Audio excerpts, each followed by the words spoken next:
जो इस एरिया से या दिल्ली एनसीआर से बिलोंग नहीं करते, दे डोंट नो कि which sector which area is booming, right.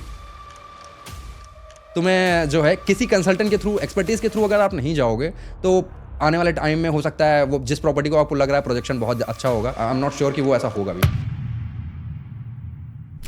Hello everyone, my name is Pratika Chaudhary and I am back with another video. और आज हमारे गेस्ट हैं मेरी ही एक क्लाइंट, जिनसे हम बात करेंगे कि कैसे मैंने उनको हेल्प किया एक प्रॉपर्टी लेने में और क्या क्या उनको बेनिफिट्स हुए, क्या क्या उनके क्वेश्चंस थे प्रॉपर्टी लेने से पहले। Thank you Pratika for the nice introduction. आप जैसे कंसल्टेशन की बात कर रही थी कि like why people needs to take the consultation related with the real estate industry.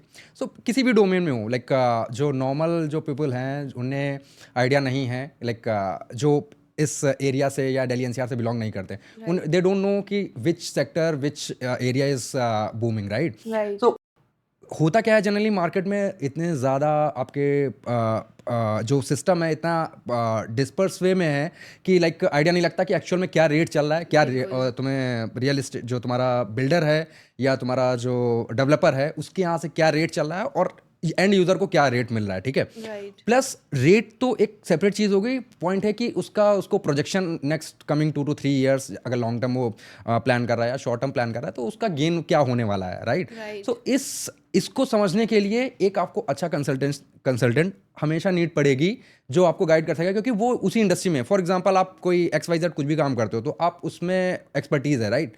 तो सिमिलरली जो एंड यूज़र नया यूज़र आ रहा है, ही और शी डोंट नो लाइक क्या रेट है, कौन सा एरिया बूमिंग है, क्या कनेक्टिविटी है। आप हर बंदा इतना अच्छे तरीके से मैप या जितनी इन्फॉर्मेशन जो डेवलपर या गवर्नमेंट साइड से आती है वो डायरेक्टली एंड यूज़र के पास एक्सपोजर होता है, बट इतना नहीं होता है जब तक आप डीप डाइव सर्च करके नहीं जाते हैं, राइट। तो ये कंसल्टेशन, ये चीज़ें आपको वही बंदा बता सकता है जो मार्केट में है, लाइक जैसे तुमने बताया कि कंसल्टेशन या कोई आपका नोन का हो, ठीक है। तो कंसल्टेशन इट्स काइंड ऑफ कोई नोन पर्सनैलिटी आपके साथ है जो आपको हेल्प कर रही है कि कहाँ एक्चुअल में इन्वेस्ट करें, राइट। मतलब बहुत सारी चीज़ें ऐसी होती है, बिल्डर्स की हिडन चीज़ें बहुत सारी होती है जो नहीं पता होती है, और कोई भी बिल्डर के यहाँ पे जाता है तो नहीं बताते, नेगेटिव पॉइंट्स कभी भी नहीं बताते। अगर आप एक बिल्डर के साथ जाते हो तो सारी चीज़ें ही बताते हैं, क्या क्या अमेनिटीज़ आ सकती है, बिल्डर का जो प्रोफाइल है वो कैसा है, लास्ट उसने कितने प्रोजेक्ट्स डिलीवर किए हैं, और सारी चीज़ें ये बहुत मैटर करती है। करेक्ट। इवन फंडिंग भी, लाइक कि फॉर एग्जांपल आने वाले लॉन्ग टर्म के लिए मैंने 3 से 5 साल के लिए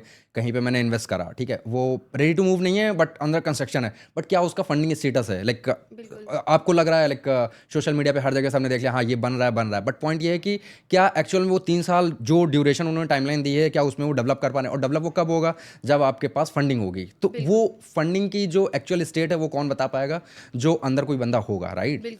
जो रियल्टर होगा वही आपको सारी चीज़ें बता पाएगा अच्छे से कि बिल्डर की क्या पोजीशनिंग है, फंड्स के क्या है, लैंड पेमेंट पूरा है या नहीं है, रेरा अप्रूव्ड है, रेरा के अकॉर्डिंग टाइमलाइंस क्या है, एमिनिटीज़ जो बोल रहे हैं वो देंगे या नहीं देंगे। तो ये सारी चीज़ें बहुत मैटर करती हैं। अच्छा, मेरा आपसे एक सवाल है कि जैसे आपने मेरे थ्रू प्रॉपर्टी लिया, तो मेरे साथ आपका एक्सपीरियंस कैसा रहा? मतलब स्टार्टिंग से लेके आपकी उस टाइम पे भी कम से कम 10 से 12 लोगों से बात हुई होगी, और फिर आपकी मेरे से बात हुई, तो कैसा मेरे साथ आपका एक्सपीरियंस था? करेक्ट।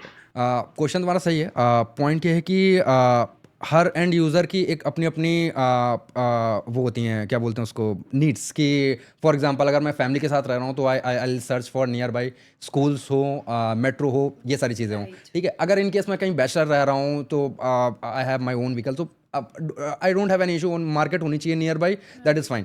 अब मैं जब उस टाइम पे देख रहा, I was looking for the only investment point of view, ठीक है। तो investment point of view obviously like for example मैंने जो प्रॉपर्टी आपने दिलाई, ठीक है, उस पर अगर मुझे 20% 30% भी हाइक मुझे मिल रहा है, ठीक है, तो मेरे लिए बेस्ट है। लाइक मैंने अपना टाइम वेस्ट नहीं करा, time waste in the sense कि लाइक मार्केट में उतर के कि एक्चुअल में देखूँ यहाँ पे क्या रेट चल रहा है, यहाँ पे क्या रेट चल रहा है। मैंने एक फॉर एग्जांपल आपसे मैंने कंसल्ट करा, ठीक है, आपने मुझे हर जगह का मैप का पूरा आपने कैटेगराइज करके बता दिया कि लाइक ये रेट है, ऐसी ऐसी चीज़ें हैं, ठीक है। उसके अकॉर्डिंग मेरी लाइक जितनी मेरी कैपेबिलिटी थी, लाइक जितना मैं इन्वेस्ट कर सकता था, जितना मैंने प्लान करके बैठा हुआ था, तो उसके हिसाब से मुझे लगा कि हाँ ठीक है, मेरी ये रिक्वायरमेंट है और इसके हिसाब से मेरा ये फंड है, तो इट विल वर्क। बट अगर सिंगल कोई बंदा अगर सोचे वो फंड लेके बैठा हो कि अब मैं कहाँ इन्वेस्ट करूँ, until unless he won't go with any consultant, like मुझे नहीं लगता कि लाइक हो सकता है, इट्स लक की बात बोल सकते हैं, बट लेकिन जनरली तुम्हें जो है किसी कंसल्टेंट के थ्रू, एक्सपर्टीज के थ्रू अगर आप नहीं जाओगे तो आने वाले टाइम में हो सकता है वो जिस प्रॉपर्टी को आपको लग रहा है प्रोजेक्शन बहुत अच्छा होगा, आई एम नॉट श्योर कि वो ऐसा होगा भी। राइट, लोकेशन भी बहुत डिपेंड करती है और बिल्डर तो बहुत ही ज़्यादा डिपेंड करता है कि वो टाइमली डिलीवरी कर रहा है या नहीं कर रहा है। जैसे 3 साल हो गए मेरे को आपको भी इन्वेस्ट कराए हुए, तो जो आपने एक्सपेक्ट किया था कि मुझे इतना इन्वेस्टमेंट मैं कर रहा हूँ और इतना आरओआई मुझे या एप्रिशिएशन मुझे मिल जाना चाहिए, तो क्या वो आपको टाइम पे चीज़ें मिली? Correct correct. इवन जो 2 मैंने प्रॉपर्टी ली थी उसमें एक मैंने अभी भी रखी हुई है और एक मैंने ऑलरेडी सोल्ड आउट कर दी है। उसमें Right. अच्छा खासा मुझे अराउंड मोर देन 60% मेरा मुझे प्रॉफिट मिला था। Okay, that's really nice. So Pratika, I have a question, like जैसे मैंने फॉर एग्जांपल कुछ लोकेशन मैंने सेलेक्ट कर रखी हैं कि लाइक गुड़गांव हुआ, ये तुम्हारा ग्रेटर नोएडा हुआ, ठीक है, और ये तुम्हारा नोएडा सेक्टर 135 के अराउंड, राइट? तो कुछ कुछ प्लेसेस हैं जहाँ पे लाइक कनेक्टिविटी भी बढ़ रही है, डेवलपमेंट भी बहुत तेज़ी से और बहुत सारे अच्छे अच्छे बिल्डर्स भी आए हुए हैं, ठीक है। तो क्या सजेस्ट करती हो कि लाइक गुड़गांव की कंपैटिबिलिटी में, गुड़गांव या तुम्हारा ग्रेटर नोएडा, इनकी कंपैटिबिलिटी में कौन सा बेस्ट पार्ट रहेगा किस एरिया के लिए? गुड़गांव की अगर हम बात करें तो गुड़गांव ऑलरेडी डेवलप्ड है और चल भी रही है वहाँ पे चीज़ें। अगर हम नोएडा से कंपेयर गुड़गांव को करते हैं तो नोएडा का जो इंफ्रास्ट्रक्चर है और अगर हम गुड़गांव का देखेंगे तो दोनों में बहुत डिफरेंसेस आएंगे।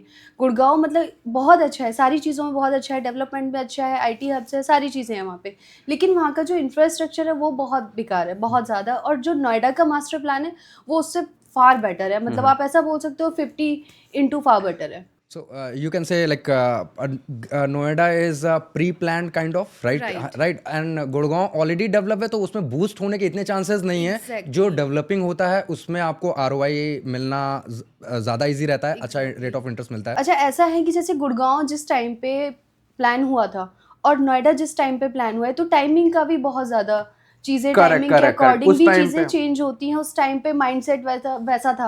अभी आज के टाइम पे चीज़ें डेवलपमेंट हुई हैं, बहुत सारे कंट्रीज से भी चीज़ें उठा रहे हैं कि हाँ वहाँ पे दुबई में वैसा हो रहा है या वहाँ पे वैसा हो रहा है, तो वहाँ से भी चीज़ें कुछ कुछ यहाँ पे लेकर आए हैं। तो उसके हिसाब से फिर सारी चीज़ों को ध्यान में रखते हो कि गुड़गांव में अच्छा ऐसा हुआ था तो उसकी वजह से ऐसे प्रॉब्लम्स आई या पानी भर गया या कुछ हुआ, तो सारी चीज़ों को ध्यान में रखते हुए जब कोई चीज़ बनाई जाती है, लेकर आते हैं, तो वो एकदम परफेक्ट वर्जन आता है फिर उसका। तो मेरे हिसाब से तो अभी अगर आपको लॉन्ग टर्म इन्वेस्टमेंट के लिए जाना है तो यमुना एक्सप्रेसवे और नोएडा एक्सप्रेसवे सबसे बेटर ऑप्शन है। और अभी अगर आपको 1 साल में या 2 साल में शॉर्ट टर्म काइंड ऑफ में जाना है तो आप इधर इंदिरापुरम साइड भी कर सकते हैं, ग्रेटर नोएडा साइड भी कर सकते हैं, एक्सटेंशन में भी जा सकते हैं, और इधर सेक्टर 120 में भी मेरे पास कुछ कुछ अच्छे ऑप्शन है, उधर भी जा सकते हैं।